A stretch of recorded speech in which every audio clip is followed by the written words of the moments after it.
Independent restorers know how tough it can be to go at it alone. Restoration Affiliates is a national network for restoration owners that want to connect, learn, and grow their businesses with other like-minded individuals. By providing national representation, sharing best practices, or just having experienced pros to turn to, RA is about helping independents thrive. Interested? Learn more at restorationaffiliates.com. Hey restorers, welcome to this episode of the Restoration Today podcast. Today we are going behind the curtain. I'm going to pull that phrase out from what just we were talking about before I hit record, from behind the curtain of industry events, because there's a lot of industry events out there and there's conversations constantly that I'm involved in. And I know if you're in the industry, I'm sure that you've had a conversation even with somebody in the last couple of weeks about what shows you're going to this year. How do you choose the shows you're going to? What matters most to you? What makes a good show? What makes shows not as successful? There are just all these different conversations around the industry about choosing what shows to go to, finding the most value in shows. And then I know all of the organizers on the flip side are also having the same internal conversations of how do we make this different? How do we make this an event that people want to attend, that is going to be meaningful, where people are going to take things back to their company that are worthwhile? So on that note, I am joined by Beth Thompson, who is the VP of Events for Core Group, and Ryan Pritchard, the VP of Sales and Marketing for PSA. So they are kind of doing an event together this year. Everybody knows about the collective, and then PSA does their user conference, and they are doing them back to back this year at the same venue, same week, different days. So there's an overlap. So this is the second podcast we've done, but we're not going to talk about events first. First, we're just going to talk as three industry peers who have been to a lot of events and have been in the industry a while. So Beth, I'm going to toss it to you first to introduce yourself and then share a little bit about your background and history with events in the industry, just to give people a taste of how long you've been involved and what you've been involved in. Yeah, absolutely. So as Michelle said, Beth Thompson, VP of Events at Core. I have been in the event world for close to 20 years, but in the industry, in the restoration industry specifically, for 10 to 12, maybe. I may have my math wrong, but it's been a while. Events in this, or you want me to go a little further into my... So I began at what was Next Gear Solutions. I actually was not in events when I started there. I was Garrett's more coordinator, executive coordinator, and what morphed into becoming in charge of events as we acquired companies and got bigger and realized this was more of an undertaking that needed a focus of its own. So I morphed kind of into that role and really enjoyed events in our industry. I was pleasantly surprised from the very first event I was a part of in this industry with the kind of people that are in this industry. I felt like there is a character trait of natural care for others in this industry as everybody's out helping people, which is something that I really enjoy about our industry. I think that the challenge, or what I think about constantly about events, is how to not feel like people are having the same experience over and over, and how to create unique experiences that really drive inspiration for people, make people feel good, while also meeting the needs of just varying roles in their company, growth, education.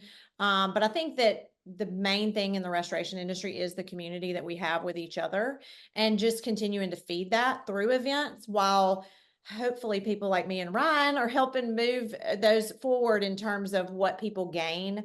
And I think what's unique about our partnership with PSA in this, and as Michelle said, as you said, there'll be that August 3rd through 5th. We'll do a joint, really fun night on the 5th, and then move into collective the 6th through the 8th.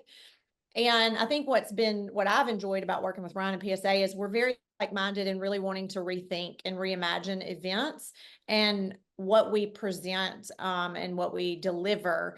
And so it's fun to be able to brainstorm and toss ideas and get feedback and be very receptive. We try to be very receptive and open-minded to how we can change to really bring, the magic word ROI to people that come and participate.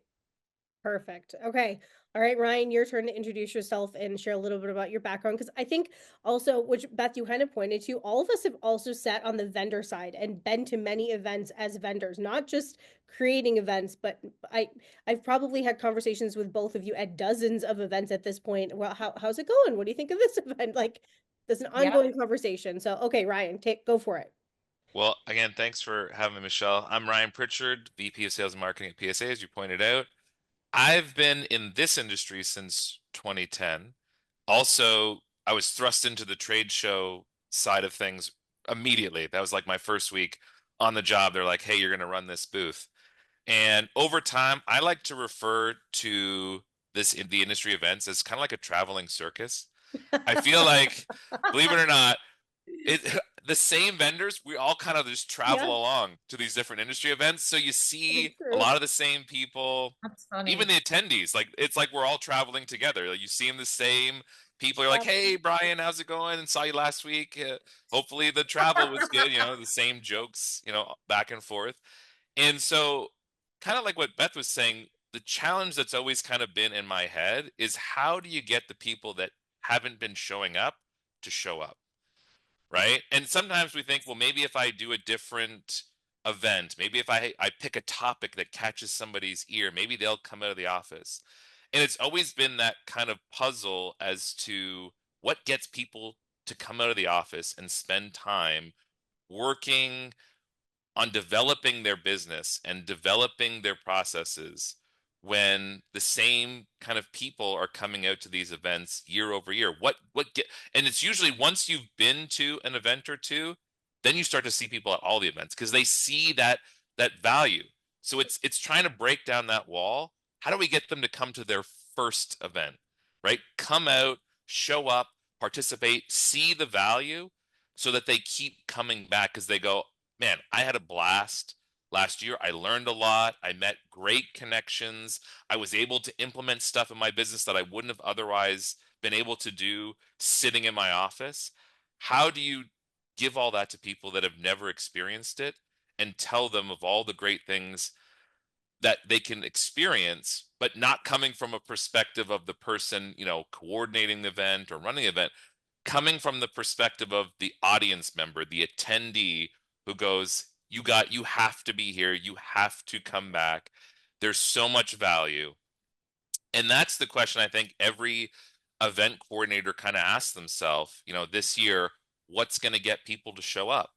And it's something that I think we're always challenged with, but I think it's what keeps trade shows relevant is that we're constantly trying to spin up new ideas, new conversations to hopefully catch the ear or eye of that person who's been reluctant to come out for all these years. And I think it's something we're constantly working on. Yeah. And on the flip side of that, where our train of thought will go is, well, what's keeping them from coming? What are the obstacles that that are presented? And one of those obviously is it's not something we're unaware of, that it's an investment to attend events. Yeah. So one of the reasons that we partnered was it's one flight. We're making the exhibitor experience where you don't have to ship things twice, where, we're trying to cut out some of those costs that are associated. So will that help bring new people? We hope so. We're trying to do that. So that's another, the other side of the coin is what keeps people, what are the roadblocks and how can we help, knock some of those down so that we can reach more people and become a stronger industry through these events. Yeah, totally agree. Okay, I know that you two have done a lot of digging and had a lot of conversations like I have with people who asking why don't you come to events, or what would you like to see done differently, or what did you not like about last year's event that you would like to see in next year's event, all of those different things. And I think the collective is very good at innovating and finding new ways to connect with people. And Ryan, I know that you're always looking for ways in your own event, and we're trying to nudge other people in other directions. But so I will say the top three things that I hear are the time of year. There are too many conferences in the spring, which obviously you guys are outside of that, so kudos. But this year there's a good 4-week stretch that's going to be wild for the vendors and the attendees, and that is very hard to navigate in a small industry, and that's Not mean to say that, it just is the truth. It's a lot. The other one is the ROI. And then I would say the third is looking for sessions and educational content that's different from event to event. So you're not hearing from the same people and hearing about the same topics across 5 shows in a year. You are right. I liked that note of like, you do see a lot of the same faces at conferences, the people that have learned that these are worthwhile and know how to attend them and find the value in each of them because they are different. So I like that note of how do we find other people. But anyway, okay, Beth, I'll toss this to you first. What kind of feedback have you gotten? What do you feel like the industry is looking for in events now? Well, I have to play off of the Traveling Circus because I think that's so funny. And I think that's the whole thing is trying to create new acts from show to show. Like the circus, we're going to take the circus over here, but we're going to, create something different. I think the challenge, one of the things that I'll say is I think there's kind of two camps. There's the people that are like, we got to show up at these shows because this is where relationships are built. This is where connections are made. We can't allow a competitor to have more time than us, those kinds of that mindset. And then you have the mindset of, well, they're all the same, so why go? It's kind of like, well, I'm not going to spend the money to go because they're all the same. Well, I mean, the point is to create it from my perspective, and what my job is and what I focus on is how do I create an experience and how do we represent CORE and the events of CORE in all the ways to create an elevated experience that is worthwhile, that people leave and feel like it was worthwhile. It's worth the money. It was worth the time. I built better relationships. I feel like I gained some nuggets of education. We're trying to lean a little further into that. One of the things for me is I want people, if people have to go somewhere and get CEs, certifications, whatever, and they're going to spend that money, how can we now bring that all in as well? So not only are you not having to buy 2 flights, you're also getting a certification that you would have had to pay for somewhere else. So that's what I'm spending some time on right now, is trying to get work on that process of having insurance CEs as well, so that we can hopefully bring more carriers, adjusters, all that into the conference. So we're really focusing on that. I think that is something that I want to really drive. So I'm working on that. And I think that you're always going to have some of these obstacles, but hopefully you're going to have people that want to create new acts and that are willing to, really navigate what that looks like. And so that's definitely something that we at CORE are focused on. Okay, But I like it. And okay, so Ryan, I'll kick it to you. What do you think people are looking for? So far, we've talked about from an attendee perspective. I think I want to also talk about vendor perspectives and what you're hearing vendors are looking for in events now as well, because I know that they're really sorting through what events to go through and what budgets are tight. So yeah. you have to be real special at this point to get vendors to come to your show. So Ryan, go for it. So if we're tackling both sides, let me start with the side that Beth was talking about, which is the attendee side first. So I think we can all agree that the majority of people we see at these shows are what we would classify as like the decision-making people of a business, right? And ideally, as a vendor, that's our ideal client, right? We want decision makers to sell to educate, to provide feedback on, what they're looking for. I think for at least from our perspective, which is a bit unique from like a user case scenario, we've always tried to cater to all levels of a business. So we don't want just the owner showing up who maybe never logs into the system. We want all the frontline people that are touching the application to be part of that experience. We preach about collaboration, but we don't give everybody a seat at the table. I feel like that's how it is at conferences.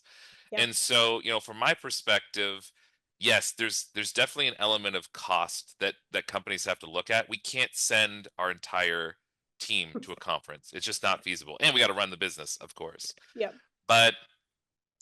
And I saw this happen with a couple companies that I know, where they would start at the beginning of the year and they would have the whole team be part of that marketing calendar and go, Jim, you get to attend this show, and Bob, you attend this. So everybody in the company or the organization gets to experience what it's like to network, to collaborate, to be educated on what the industry is about. Because getting all this information secondhand from an owner, and I'm not knocking any owners, I'm just saying we know how, all this, they get back to the office, they're busy, they're trying to, does that value then get shifted to the rest of the organization, right? As to like, what did they get from that event? Is there a debrief when they get back that goes, hey Mhm. guys, here's 5 takeaways that I got that were awesome? I suspect that's not typically how it happens, right? And maybe that's why we see the same people showing up, because that information doesn't pass beyond that decision-making level. So for us, it's about giving the opportunity to provide value at all levels of that business: frontline people, project manager, estimator, general manager, owner, giving them something to participate and a reason to show up. And from the vendor perspective, you kind of have to be a jack of all trades when you're at a trade show, because you're a salesperson, you're a trainer, you're a decision maker, right? You have to kind of be the jack of all trades, because when someone approaches you when you're networking, you kind of have to play those different roles Mhm. at a show. And I feel like a lot of times what companies will do, at least from the vendor side, is they'll throw an entire team of people, everybody's standing around in a bundle in front of their booth, and they're going, well, this was a bust. We didn't get, any great opportunities. And you go, hey guys, outside this square room, there's a ton of things that you could be doing right now. How about you take that team of 5 or 6 people and start wandering around and bumping into people? You Yep. know, to me, I think that's the biggest, and I probably mentioned this in our last podcast as well, is that people think that a vendor role is to sit behind a table and wait for people to show up. That is trade shows of the past. If we're truly talking about Yes. collaborating, get out there and start to bump shoulders with people, have conversations, interject into, like, you see a group of people, jump in there, respectively, of course, and be part of the conversation, right? I think that's something where we draw these lines about what a role of a vendor plays and what a role of attendee plays. Let's get rid of those and just all act as people coming together to collaborate, and we all have a role to play if we want to see value coming back out of a conference. I love that. And I think that that mindset, when you come in and that's your mindset, that's what you're going to get. Like, cause that's your expectation. So I know for us, like I'll speak from a vendor perspective. We're, going to be at PLRB, Interconnect, those as a vendor. We do calls leading up to it on a cadence where we're talking about what is our goal? What makes this a success? What is our strategy? Who is talking to who's meeting with who? Like, I think that it's really important to have a plan and a strategy. The event people are creating the place for you to hopefully have these engagements and experiences that grow your business. That's our goal. But it's very important. I know for me, I'm going to be held accountable for what we get out of these shows, and then that's going to be considered in what we do moving forward. So it is important that you get in what you put out. Going to the gym, you get in what you put out. Like, you do have to come and bring something, and particularly an open mind. I also do, Brian, I want to say this because this stood out to me when you said fresh eyes. I think that's huge. When you bring, we had our member summit recently, and we had a new member, and they'd never been to an industry event, and their feedback on our survey was this was the best thing they had ever been to. And then we have somebody that's been around for a long time, and they're like, everything is wrong with this. You know what I mean? And that's the Yeah. trick for the event people Yeah. is how do I meet the need of someone who this is old news, and Mhm. and also and not take it in any way to, you want to take the feedback in a way that helps create something better. Like, that Mhm. is our goal. Like, we want these people to feel like it was a valuable investment for them to come and be with us at what we're doing. So it's, that's the trick, the $1 million question or whatever, the circus ticket, what, I don't know, to try to figure out how do we ensure that we meet all that. And we're constantly, having that conversation and trying to do that. I'm amazed by the number of, at every conference, and I always have been, the number of vendors that don't go to the networking events. They do the trade show hall and think that that is going to be everything that they need. And events are so much more than that. And if you are not going to the networking, you are missing out on probably the most vital part, in my opinion, of most shows. Most of the business is done at the after hours events, at the bar, whatever. You don't have to be a drinker. You don't have to be a partier or whatever to go to these things. You're going to find, Right. kind of to Ryan's note, you're going to find different pockets of people that you can talk to. You're going to find ways to get into conversations and meet people. And then the next day when you see them, like, oh, hey, it was great chatting with you last night. And you have that immediate into the conversation if you see them walking through the trade show floor or whatever. But you also have built like this personal rapport first, which in the sales world makes things a whole lot easier anyway if you build a connection first and you're not just instantly selling to somebody. So don't Right. miss going And the to collaboration that Ryan mentioned, that's where the collaboration happens. That's where you Yeah. find people coming up with good ideas and sharing what works for them and doesn't work for them and what struggles are you having and what am I. And that is so valuable to hear what's working for other people or how did you navigate this challenge? I think that is huge. I've never understood that. Like, please come and know that there's so much value in the networking events, and you don't have to be a party or want to drink or any of that. There's every person is a part and welcome. And I very rarely drink more than one drink at one of our events. It's just, but I enjoy the people and I enjoy the relationships that I've gained from just being a part of all that. And I think that's what separates what I would call being an audience member and being a participator is, right? Mm. And I think if you're coming to be an audience member, you're probably not going to see value to come back. Mhm. That's just my honest opinion that we've all sat in the keynotes, and there is, to the point of what the purpose of a keynote is, we're not having discussions with our neighbor while we're listening to a keynote, right? Yeah. So you are literally an audience member versus outside of those defined times, that's where you're a participator. So you have to ask yourself when you're going to this, which one of those two people are you going into this event wanting to be? I love Yeah. that. Yes. Okay, before we wrap it up, I want to make sure that both of you give some updates on where your events are at. So this is a great conversation. I really, yeah, I hope that people listen to this and take it to heart and, put yourself out there a little bit and attend events. If you haven't been to events, go to events. Your company, your world is going to get a lot bigger and better by going to events and meeting other people in the industry. So, okay, Ryan, I'm going to toss it to you first to give a couple updates, highlights on your planning on your end for your user conference. So in our last conversation, we talked about, what do people see value in attending the events? And so we put out a poll, we went on social media, we started posting things online, like if you could get value, what would it look like? Mm-hmm. And a lot of people came back and said, well, education is number one, right? To whatever capacity. And education for us could be sitting in a class, sitting in a roundtable discussion, or networking with your peers to go, I have this challenge. How did you solve it?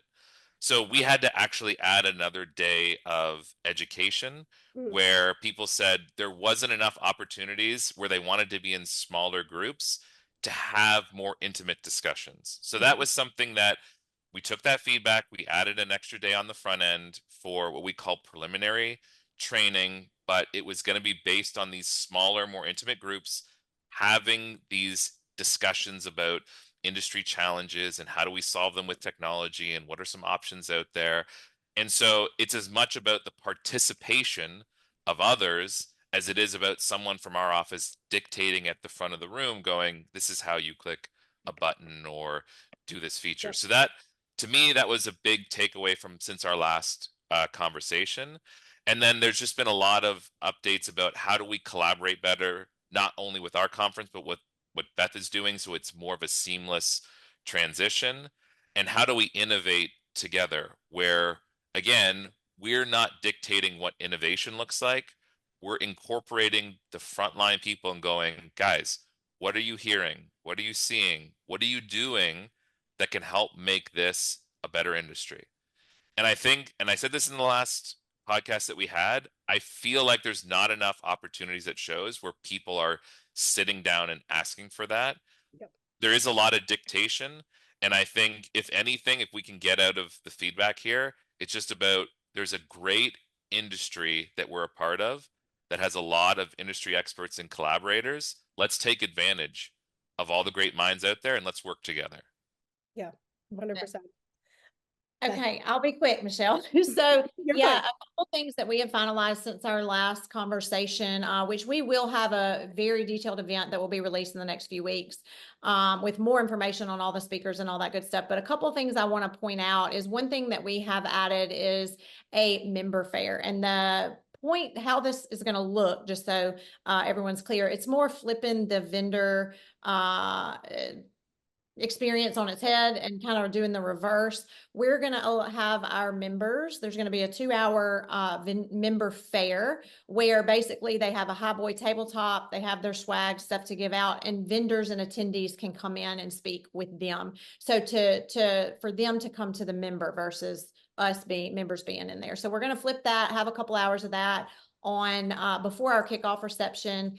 And then on our main stage the next day, we are having our keynote, Cameron Harold. And then following that is Rock Solid is going to be back. And we're super excited about that partnership with them. We're able to give back. I think it's something that puts things in perspective very quickly for all of us. And we are going to be able to award a family play set and just hear their story. And so I'm really excited about that and present ways for us to be involved. I think that's huge morale boosters for teams.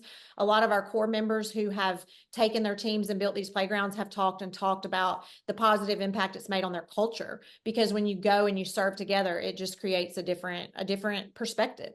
And then lastly, I want to just throw this out there on another one of our main stages that we're going to share is the importance of the reserve. And this idea came in a conversation with myself and Russ Palmer of Titan, who mentioned that I had asked him, what are things that we're not talking about or that need to be addressed that we're not seeing all the perspectives. And he felt that this was something, the importance of the reserve is a conversation that we need to see each other's perspective and really kind of have a main stage conversation about it. So there will be a guy from Pure Insurance and then Russ as well, a part of that. And we'll get to kind of talk and hear those perspectives. And that's something we want to do every year is really bring in different players and listen to their perspectives. Because I think, and I'm 100% guilty of this, we assume more than we communicate, when if we can communicate, we can move further faster. So that's our goal, to always kind of have those conversations. And we're just real excited. Please come to our website or PSA's. You're going to be able to link to both shows from that to register. Ours is collectedbycore.com. Ryan, you want to share what yours is? Yep, it's just canamsys.com, and you navigate to the PSA 2025 user conference page, and all the details will be there. Awesome. Perfect. I love it. And for Rock Solid, bring some tissues because wow, it was amazing last year. And yeah, I can't say enough about that. And I've seen on social media lots of core members that have done it and they've been sharing their projects and everything. And that's very cool. So, and I think the conversation that Russ has brought up is going to be a good one. So that will be fabulous. All right, you two. Well, thank you. I guess we're done with the traveling circus discussion for today. I love it though. I'm kind of imagining maybe someday we need to like buy, you know how NASCAR drivers travel in a caravan and they have like big trucks and stuff? We could just Convoy. load all of our stuff collectively on like one big truck and just move around. Oh, yeah. I'm thinking now we need collective should be literally a circus. Like we should embrace the theme and like have the big red top and move into maybe have some animals show up. Who knows? You never know with that. We had the flying person over the pool, so who knows? We'll see. Your themes are always the best and exciting. So yes, I'm waiting to find out what I need to buy for my wardrobe for the event. So I will stay tuned. You will know soon. You will know soon. Thank you. All right, you two. Well, thank you so much. It was always great chatting with you. And so again, the Collective by Core and CanMsys is sys.com to find out more. And I will chat with you both soon. For more Restoration Today and the latest news, visit our website, cnrmagazine.com, and find the latest episodes of the Restoration Today podcast on your favorite podcasting platform.